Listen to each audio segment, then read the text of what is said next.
दोस्तों नमस्कार। चलिए आज आपको इस वीडियो में बताते हैं एसबीआई भारतीय स्टेट बैंक। पहले वीडियो में हमने इसके पहले जो बताया था राष्ट्रीयकृत बैंक जो है, राष्ट्रीयकृत बैंक कितने हैं। उसके बाद चलिए इस वीडियो में बताते हैं भारतीय स्टेट बैंक। चलिए स्टेट बैंक ऑफ इंडिया।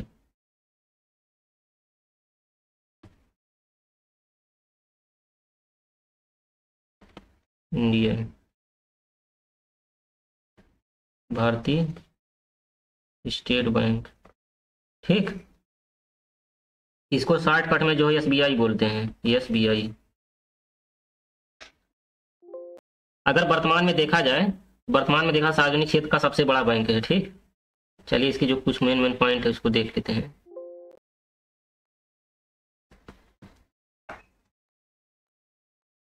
सार्वजनिक क्षेत्र का सबसे बड़ा बैंक, सबसे बड़ा बैंक कौन सा? एसबीआई। एसबीआई इसकी स्थापना कब हुई थी? स्थापना देख लीजिए। स्थापना 1 जुलाई 1955 को हुआ था। किस समिति के द्वारा हुआ था? गोरेवाला समिति की सिफारिश पर हुआ था। ठीक, गोरेवाला समिति की सिफारिश पर, गोरेवाला समिति की सिफारिश पर। ये छोटे छोटे एग्जामों में सारे सवाल पूछे जाते हैं कि एसबीआई की स्थापना जो है कब हुई थी और किस समिति की सिफारिश पर हुई थी। तो आप क्या बताएंगे? गोरेवाला समिति की सिफारिश पर हुई थी। एक बड़ा मेन पॉइंट, इसका मुख्यालय कहाँ है? देख लीजिए मुख्यालय। ठीक, इसका मुख्यालय मुंबई में है। ठीक, इसका मुख्यालय मुंबई में है। अब देखिए इसके चेयरमैन, मतलब वर्तमान में चेयरमैन कौन है? अध्यक्ष, चेयरमैन वर्तमान। तो इसके जो है वर्तमान अध्यक्ष जो है श्री निवासुल शेट्टी है, जो कि 27वें चेयरमैन है। जो करंट का क्वेश्चन है, मान लीजिए हाल में किसी एग्जाम में पूछ लिया कि एसबीआई के वर्तमान चेयरमैन कौन से हैं, तो आपका जवाब होगा चल्ला श्री निवासुलु शेट्टी। ठीक, इतना बड़ा नाम है, चल्ला श्री निवासुलु शेट्टी, जो कि 27वें चेयरमैन है। ठीक, 27वें चेयरमैन है, इसको ध्यान दीजिएगा। ठीक, और इसके जो प्रथम अध्यक्ष थे, ये तो वर्तमान अध्यक्ष हैं, प्रथम अध्यक्ष एसबीआई के प्रथम अध्यक्ष जो है जॉन मथाई थे। सवाल पूछेगा एसबीआई के प्रथम अध्यक्ष कौन थे या प्रथम चेयरमैन, तो आपका जवाब होगा जॉन मथाई, जॉन मथाई। उसके बाद एक सवाल ये भी बन सकता है कि जो है प्रथम महिला अध्यक्ष कौन थी। ठीक, भारतीय स्टेट बैंक की प्रथम महिला अध्यक्ष कौन थी? देख लीजिए, प्रथम महिला अध्यक्ष, प्रथम महिला अध्यक्ष अरुंधति भट्टाचार्य थी। अरुंधति भट्टाचार्य। ठीक, ये तो मेन पॉइंट हो गया है। अब देखिए आगे जो है एसबीआई की हिस्सेदारी, सरकार की न्यूनतम हिस्सेदारी कितनी होनी चाहिए, एक मेन पॉइंट ये भी है। देख लीजिए एसबीआई अधिनियम के अनुसार, एसबीआई अधिनियम,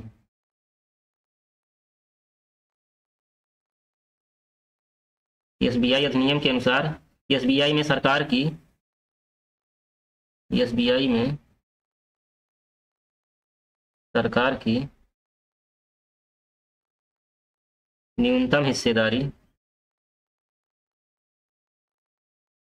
न्यूनतम हिस्सेदारी 51% होनी चाहिए। ठीक, तो इसकी टैगलाइन, एसबीआई की टैगलाइन क्या है, ये भी पूछ सकता है। टैगलाइन,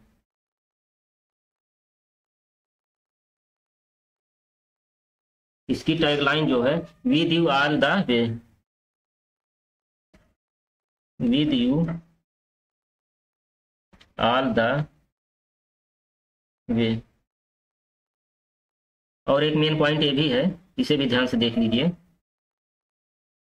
जैसे जीवन बीमा के क्षेत्र में, ठीक, जीवन बीमा के क्षेत्र में, जीवन बीमा के क्षेत्र में प्रवेश करने वाला देश का पहला वाणिज्यिक बैंक है, ठीक, मतलब एलआईसी में प्रवेश करने वाला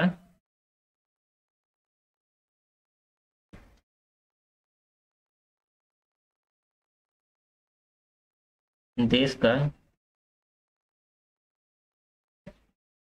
पहला वाणिज्यिक बैंक है, ठीक। और विदेश में भारतीय स्टेट बैंक की सर्वाधिक कार्यालय हैं, विदेशों में एसबीआई बैंक की,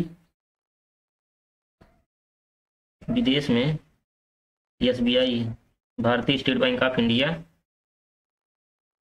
के सर्वाधिक कार्यालय हैं। बताइए, विदेशों में इतनी छवि बनाया हुआ है, सर्वाधिक कार्यालय हैं। 28 देशों में, 28 देशों में कार्यालय है, 59 विदेशी कार्यालय है। 28 देशों में कार्यालय है और टोटल 59 कार्यालय, ठीक। अब चलिए आगे देखते हैं। अगला पॉइंट, नाबार्ड ने, नाबार्ड ने, नाबार्ड भी अभी हम पढ़ा रहे हैं, नाबार्ड ने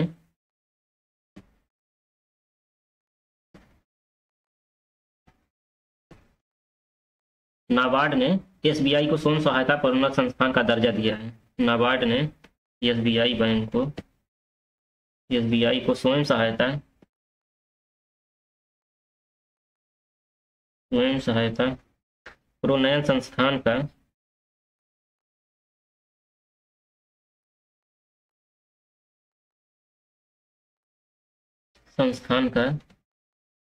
दर्जा दिया है, ठीक।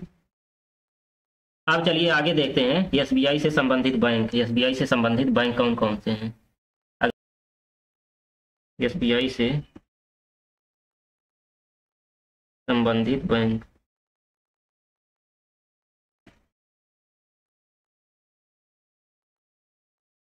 इसमें पहला है स्टेट बैंक ऑफ सौराष्ट्र, पहला है स्टेट बैंक ऑफ सौराष्ट्र और दूसरा है state bank of Indore, state bank of Indore, ठीक। जुलाई 2008 में, जुलाई 2008 में एसबीआई में विलय कर दिया गया है, एसबीआई में विलय, ठीक।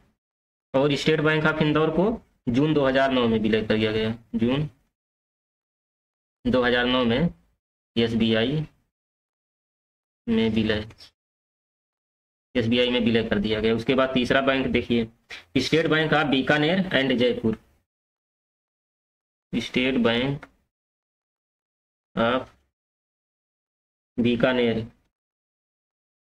बीकानेर और जयपुर, सबसे बड़ा बैंक है, देखिए इतना बड़ा नाम है, स्टेट बैंक ऑफ बीकानेर और जयपुर और स्टेट बैंक ऑफ हैदराबाद। चौथा है स्टेट बैंक ऑफ हैदराबाद, ठीक। उसके बाद इसमें पांचवा बैंक है state bank of Mysore, state bank of Mysore. उसके बाद छठवां इसमें state bank of Patiala, state bank of Patiala, ठीक। उसके बाद सातवां है स्टेट बैंक ऑफ त्रावणकोर,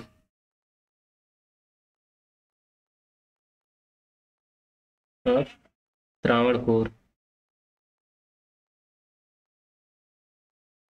और उसके बाद आखिरी है भारतीय महिला बैंक, आठवां है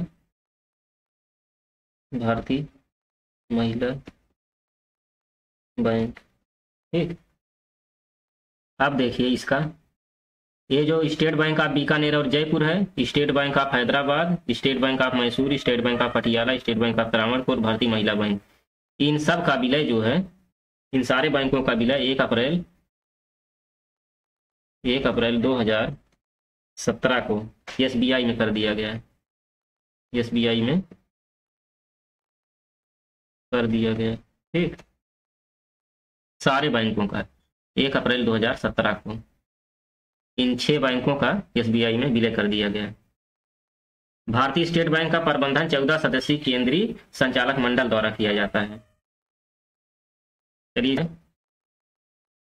भारतीय स्टेट बैंक का प्रबंधन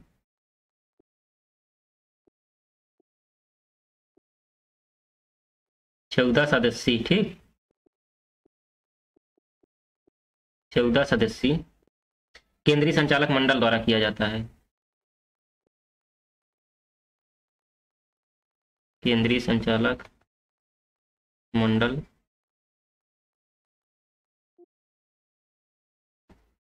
किया जाता है।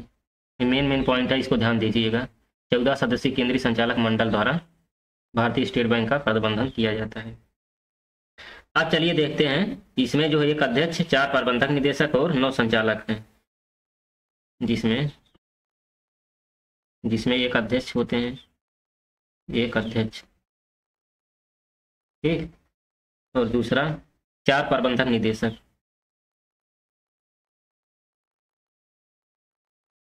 4 प्रबंधक निदेशक, तीसरा इसमें 9 संचालक होते हैं, 9 संचालक होते हैं, 4 प्रबंधक, 9 संचालक, एक अध्यक्ष होते हैं, ठीक। इसके बाद चलिए अगला पॉइंट देखते हैं। इसकी नियुक्ति केंद्र सरकार द्वारा की जाती है। ये जो अध्यक्ष हैं और प्रबंधक हैं और संचालक हैं, इन सबकी नियुक्ति कौन करता है? सरकार। कौन सरकार? केंद्र सरकार। इन सबकी नियुक्ति केंद्र सरकार करती है, ठीक, ध्यान से समझिएगा। उसके बाद चलिए अगला पॉइंट देखते हैं। यह बैंक इस समय सबसे अधिक गैर निष्पादन एनपीए वाला बैंक है, नॉन परफॉर्मिंग एसेट। यह बैंक इस समय देखिए भाई, हमारे साथ साथ नोट्स बनाते चलिएगा। एक अच्छा नोट्स जब बन जाएगा, इससे कोई भी एग्जाम दीजिए, आईएएस से लेके हवलदार तक कोई भी एग्जाम दीजिए, एक भी सवाल जो है बाहर नहीं जाएगा। बस केवल करंट पे ध्यान दीजिएगा थोड़ा, बस। इस समय सबसे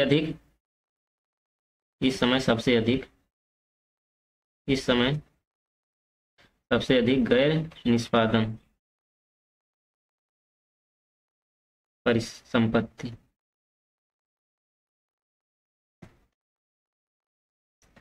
वाला बैंक है, ठीक। उसके बाद अगला पॉइंट देखिए। 29 जून 2007 को 29 जून 2007 को भारत सरकार ने सबसे बड़े ऋणदाता भारतीय स्टेट बैंक की सबसे बड़े ऋणदाता भारतीय स्टेट बैंक की जितनी है सभी 59.7% हिस्सेदारी को 7% हिस्सेदारी को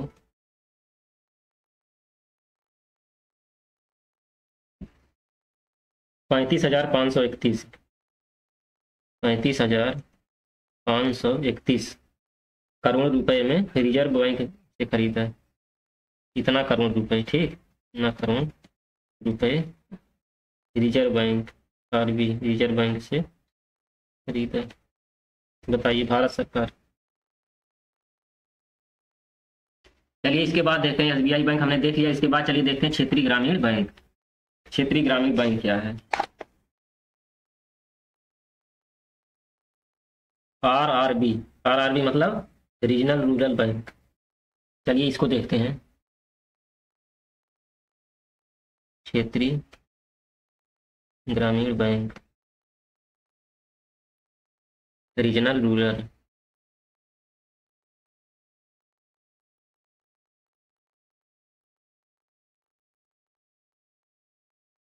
regional rural bank, R R B.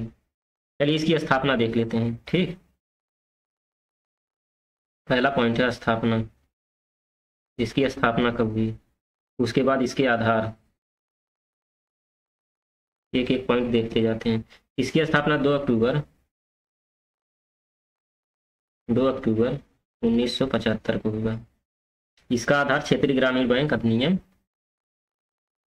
आधार है क्षेत्रीय ग्रामीण बैंक अधिनियम 1976, क्षेत्रीय ग्रामीण बैंक अधिनियम 1976 इसको आधार बनाया गया है।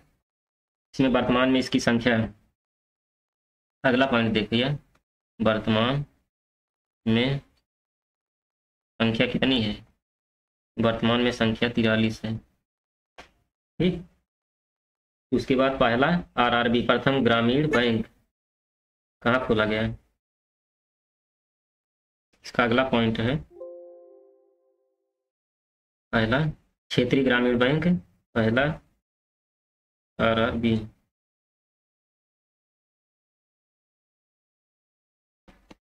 प्रथम ग्रामीण बैंक मुरादाबाद। मुरादाबाद किस स्टेट में है, उत्तर प्रदेश, मतलब मुरादाबाद में खोला गया प्रथम ग्रामीण बैंक। ठीक, उसके बाद क्षेत्रीय ग्रामीण बैंक के शेयर धारक कौन कौन से हैं, मतलब शेयर धारकता कितनी है, मतलब हिस्सेदारी, कहने का मतलब है हिस्सेदारी कितनी है। चलिए अगला पॉइंट देखते हैं, आरआरबी के शेयर धारक। इसमें देखिए 3 पॉइंट बनेगा आपका। पहला जो है, पहला देखिए 50% केंद्र सरकार की हिस्सेदारी, इसमें 50% केंद्र सरकार की हिस्सेदारी इसमें क्षेत्रीय ग्रामीण बैंक में। उसके बाद दूसरा है 35% परियोजक बैंक की हिस्सेदारी, परियोजक बैंक की हिस्सेदारी। ठीक, उसके बाद तीसरा पॉइंट इसमें है 15% राज्य सरकार, मतलब जिस राज्य में क्षेत्रीय ग्रामीण खोला जाएगा उसमें 15% जो है राज्य सरकार की हिस्सेदारी होगी, जिस राज्य में खोला जाएगा, कहने का मतलब 15% राज्य सरकार की हिस्सेदारी। ठीक, चलिए आरआरबी की स्थापना के उद्देश्य देख लेते हैं, मतलब किस उद्देश्य से जो है क्षेत्रीय ग्रामीण बैंक की स्थापना की गई। ठीक, ये भी बहुत मेन पॉइंट है, इसको भी देखना जरूरी है, मतलब क्षेत्रीय ग्रामीण बैंक की स्थापना के उद्देश्य, क्षेत्रीय ग्रामीण बैंक की स्थापना के उद्देश्य। ठीक, इसमें जो है पहला उद्देश्य ये है कि ग्रामीण क्षेत्र में वित्तीय समावेशन के लिए किया गया, ग्रामीण क्षेत्रों में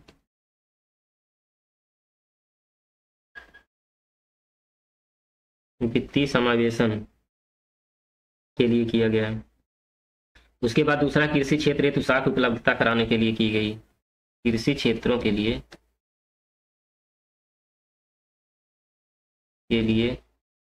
साख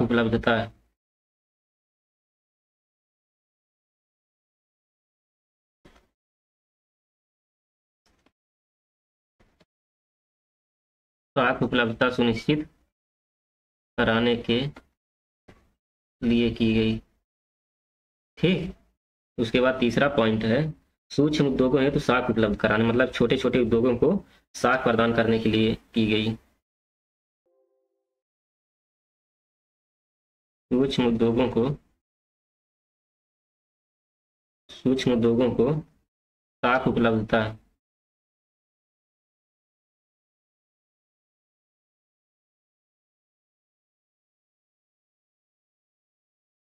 करने के लिए की गई, मतलब क्षेत्रीय ग्रामीण बैंक की स्थापना इसी उद्देश्य के लिए की गई। चलिए और सारे तथ्य हैं, इसको भी देख लेते हैं। ठीक,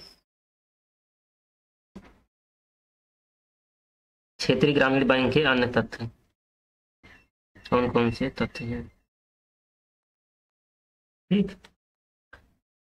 केसी चक्रवर्ती समिति की सिफारिश पर, पहला पॉइंट है चक्रवर्ती केसी चक्रवर्ती समिति की सिफारिश पर केंद्र सरकार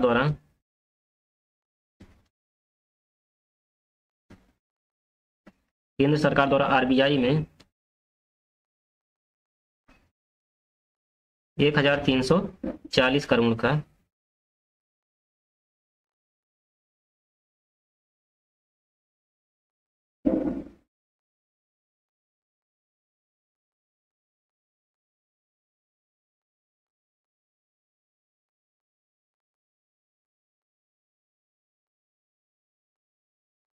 रिकैपिटलाइजेशन, 40 करोड़ का रिकैपिटलाइजेशन किया गया। सी उसके बाद इसमें सुधार के लिए, किसमें? क्षेत्रीय ग्रामीण बैंक में सुधार के लिए स्वाभिमान योजना चलाया गया। सुधार के लिए मतलब क्षेत्रीय ग्रामीण बैंक में RRB, रीजनल रूरल बैंक मतलब क्षेत्रीय ग्रामीण बैंक में सुधार के लिए स्वाभिमान योजना।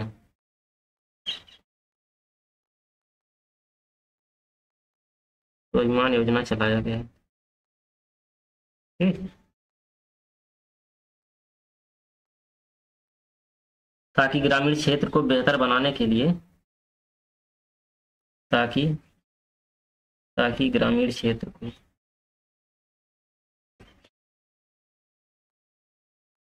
बेहतर बनाया जा सके। ठीक। जिन बैंकों का अधिकांश स्वामित्व व प्रबंधन नियंत्रण निजी स्वरूप से भारतीय नागरिकों के पास है, निजी बैंक कहलाते हैं। चलिए इसके बाद जो है निजी बैंक पढ़ते हैं। ठीक। प्राइवेट बैंक,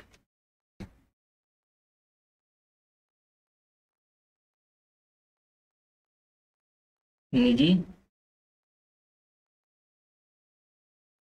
बैंक देखते हैं। प्राइवेट बैंक, ऐसे बैंक मतलब जिन बैंकों का अधिकांश स्वामित्व व प्रबंधन, चलिए थोड़ा जो है इतिहास देख लेते हैं। जिन बैंकों का जिसको हमने पीछे समझा दिया है, लेकिन देख लीजिए, जिन बैंकों का अधिकांश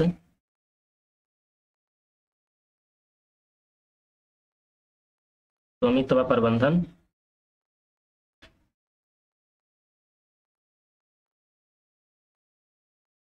निजी स्वरूप से भारतीय नागरिकों के पास है।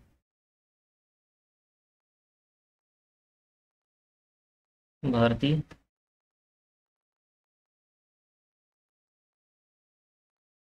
पास है, वो क्या है? निजी बैंक है। अधिकांश स्वामित्व प्रबंधन नियंत्रण किसके पास है? निजी व्यक्तियों के पास, भारतीय नागरिकों के पास। चलिए ऐसे बैंक जिनमें जो है निजी बैंक, ऐसे बैंक होते हैं, ऐसे बैंक जिनमें 51%, ठीक, 51% या इससे ज़्यादा है, 51% या इससे ज़्यादा निजी क्षेत्र की हिस्सेदारी होती है। निजी क्षेत्र की हिस्सेदारी होती है।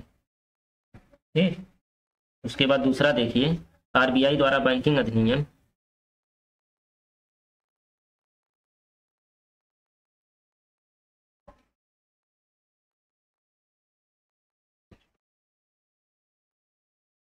1949 के तहत इन्हें लाइसेंस दिया गया है। बैंकिंग अधिनियम 1900 तहत इन्हें लाइसेंस प्रोवाइड किया गया है, लाइसेंस प्रदान किया गया है। ठीक। चलिए एग्जाम्पल के तौर पर देख लेते हैं। जैसे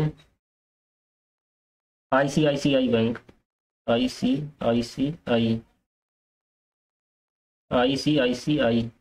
बैंक, और दूसरे हैं एचडीएफसी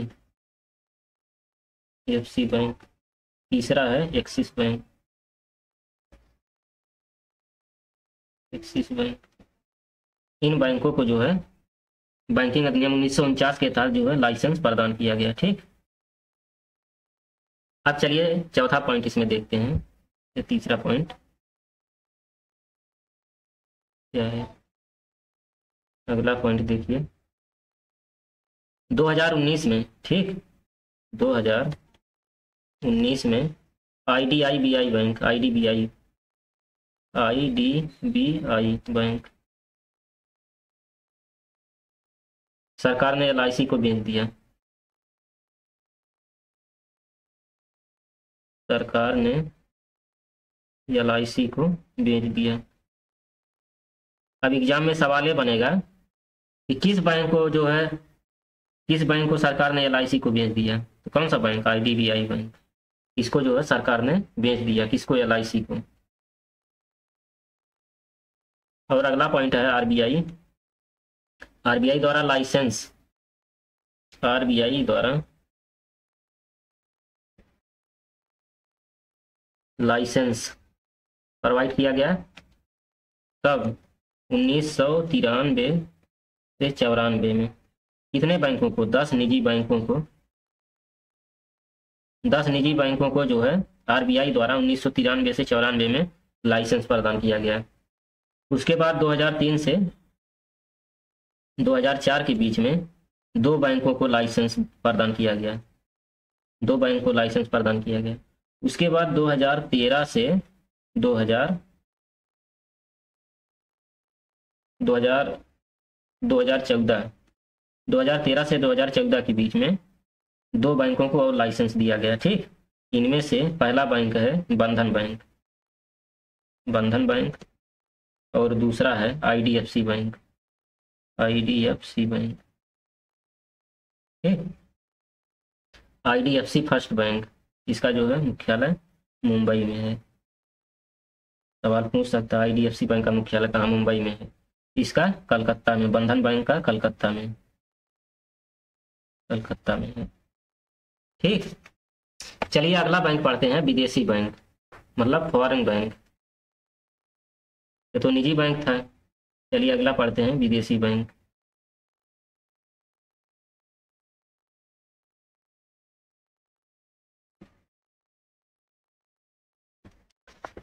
विदेशी बैंक,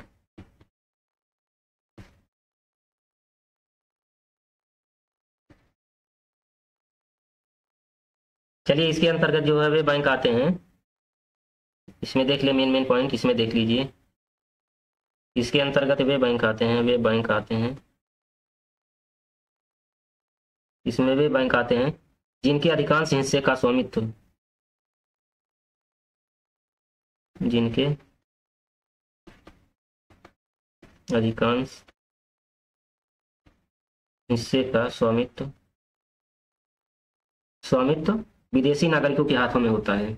इसके पहले निजी बैंक में क्या था, स्वामित्व जो भारतीय नागरिकों के पास था, इसमें जो अधिकांश हिस्से का स्वामित्व विदेशी नागरिकों के हाथों में है,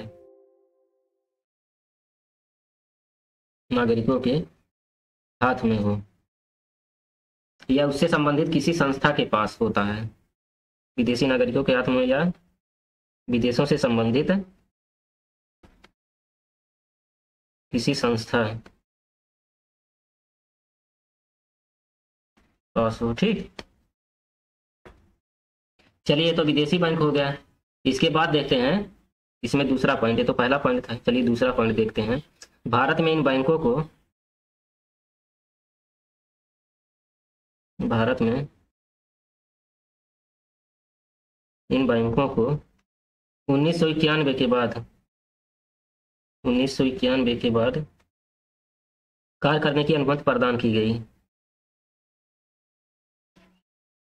कार्य करने की अनुमति प्रदान की गई। ठीक, 1991 के बाद। इसमें कुछ है, देख लीजिए, जैसे सिटी बैंक, सिटी बैंक, उसके बाद एचएसबीसी बैंक, एचएसबीसी बैंक, और सारे हैं, ऐसे ऐसे नाम हैं बैंकों के। उसके बाद तीसरा पॉइंट देखिए, विश्व व्यापार संगठन के साथ WTO, वर्ल्ड ट्रेड ऑर्गेनाइजेशन, ठीक, WTO विश्व व्यापार संगठन के साथ किए गए समझौते के अनुरूप, किए गए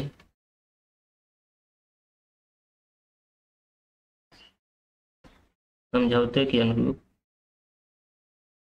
देश में विदेशी बैंकिंग इकाइयों को लाइसेंस देना आवश्यक है। देश में विदेशी बैंकों को लाइसेंस देना आवश्यक है। किसका आदेश है? वर्ल्ड विश्व व्यापार संगठन का।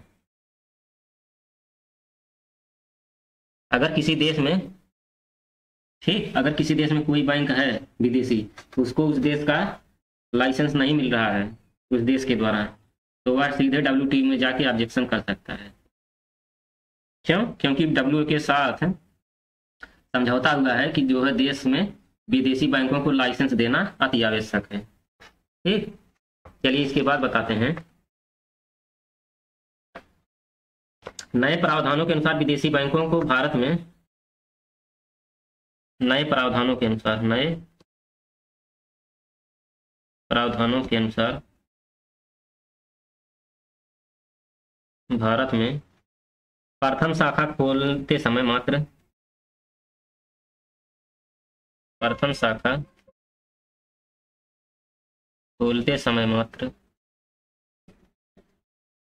$10 मिलियन की पूंजी आवश्यक होगी। डॉलर पूंजी की,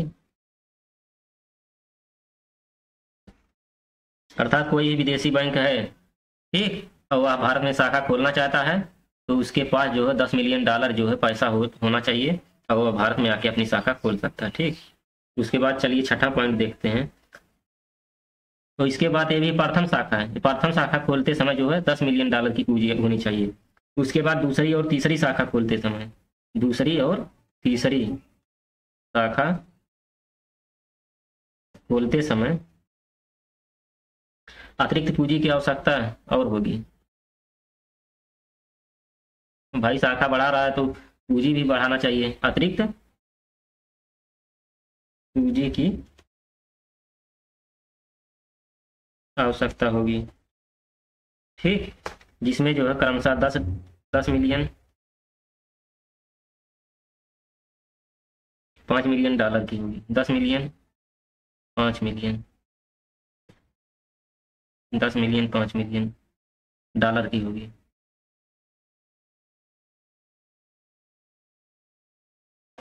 ठीक, चलिए अब इसके आगे देखते हैं।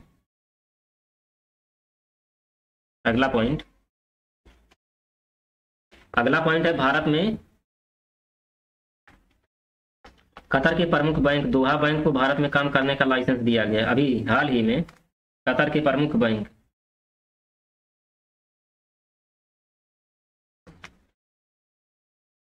भारत में कतर के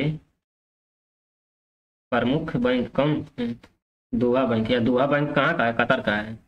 भारत में कतर के प्रमुख बैंक दोहा बैंक, दोहा बैंक को काम करने का लाइसेंस दिया गया। दोहा बैंक को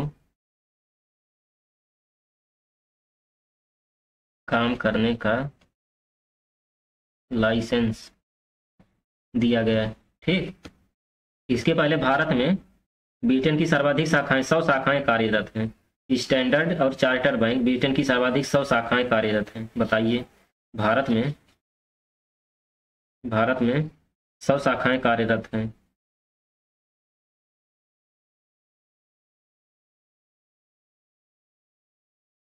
कहाँ की? ब्रिटेन की। बैंक का नाम क्या है? स्टैंडर्ड एवं चार्टर्ड बैंक, स्टैंडर्ड और चार्टर्ड बैंक। ये बैंक का नाम है स्टैंडर्ड और चार्टर्ड बैंक। कहाँ का है? ब्रिटेन का है। और इसकी शाखाएं भारत में 100 शाखाएं कार्य कर रही हैं। बताइए। और इसके बाद, इसके पश्चात इसके पश्चात हांगकांग एवं संघाई बैंक कारपोरेशन की 50 शाखाएं भारत में कार्यरत हैं। इसके पश्चात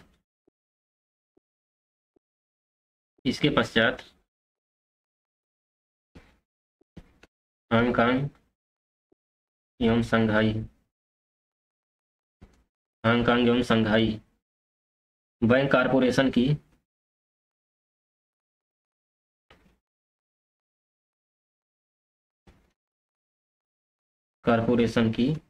50 शाखाएं भारत में कार्यरत हैं। थोड़ा गलत इसलिए हो रहा है कि जो लाइट कट गया इसमें जो है हांगकांग, थोड़ा देख लीजिएगा। ठीक, उसके बाद भारत में सिटी बैंक की भी 43 शाखाएं कार्यरत हैं। भारत में सिटी बैंक की भी 43 शाखाएं कार्यरत हैं। ठीक, उसके बाद अगला पॉइंट देखिए, हाल ही में, अभी जल्द का करंट का न्यूज है, हाल ही में बैंक ऑफ चाइना